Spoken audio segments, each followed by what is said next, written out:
समय था। शहर में घना कोहरा छाया हुआ था।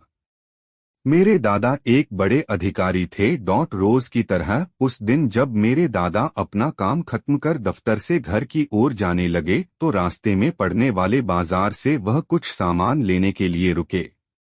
उनके बाकी साथी आगे चले गए और वो पीछे छूट गए। सामान लेते लेते उन्हें टाइम का पता ही नहीं चला और जब दादाजी ने अपनी घड़ी देखी तो टाइम देखकर उन्हें लगा कि आज घर पहुंचने में बहुत देर हो जाएगी। उन्होंने सोचा जंगल के रास्ते अगर जाऊं तो जल्दी पहुंच जाऊंगा, इसीलिए उन्होंने जंगल की ओर गाड़ी घुमा ली। काफी अंधेरा हो गया था। दादाजी तेज गति के साथ गाड़ी चला रहे थे, लेकिन उनकी गाड़ी के एक आगे एक औरत आ गई। उन्हें झटके से ब्रेक मारनी पड़ी। जो औरत गाड़ी के सामने आई थी वह तेज तेज रो रही थी। दादाजी को लगा कि वह जरूर किसी मजदूर की पत्नी होगी जो रास्ता भटक गई है। रास्ता सुनसान था, इसीलिए उन्होंने सोचा कि इस महिला की मदद की जाए। उन्होंने उस औरत से पूछा कि वह यहाँ अकेले क्या कर रही है। उसने कोई जवाब नहीं दिया और जोर जोर से रोने लगी। ऐसा लग रहा था मानो सारा जंगल उसकी आवाज से गूंजा। वह दादाजी के साथ चलने के लिए तैयार हो गई और गाड़ी के पीछे वाली सीट पर बैठ गई।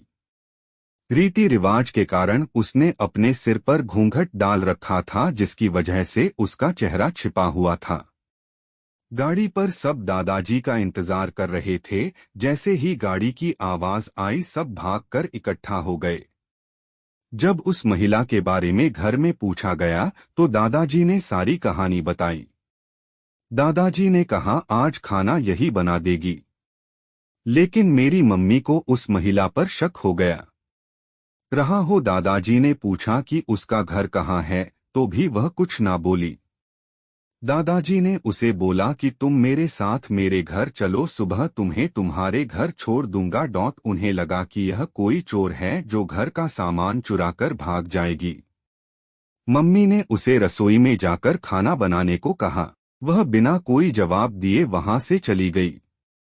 रसोई में से अजीब से आवाजें आ रही थीं। बस रसोई में सारा सामान रखवाकर मेरी मम्मी ने उसे कहा कि सब भूखे हैं, इसीलिए जल्दी खाना बना दे। उसे रसोई में भेज तो दिया, लेकिन मम्मी का मन अभी भी शांत नहीं हुआ।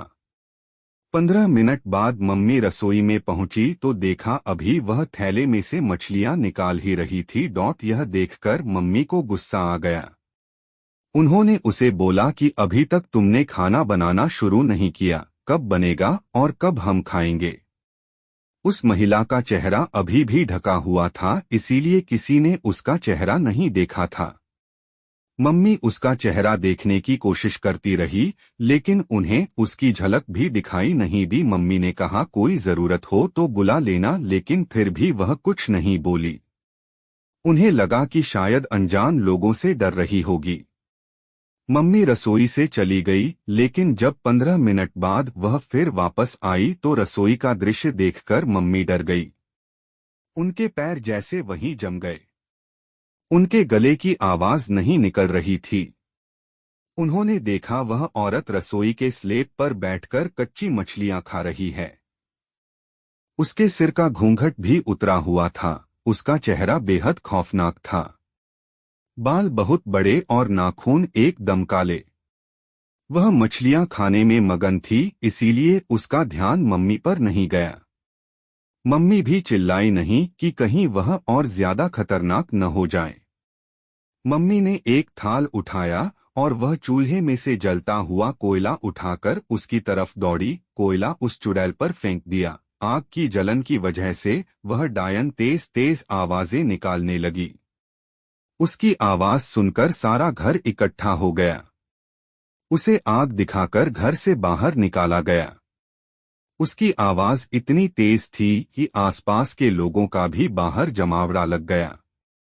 वह डायन लोगों की भीड़ को हटाते हुए जंगल की तरफ दौड़ी। सभी लोग डर के मारे कांप रहे थे और मेरी मम्मी की हिम्मत की दाद भी दे रहे थे कि अगर उन्होंने सही समय पर कोयले से उस डायन को भगाया नहीं होता तो ना जाने क्या हो जाता।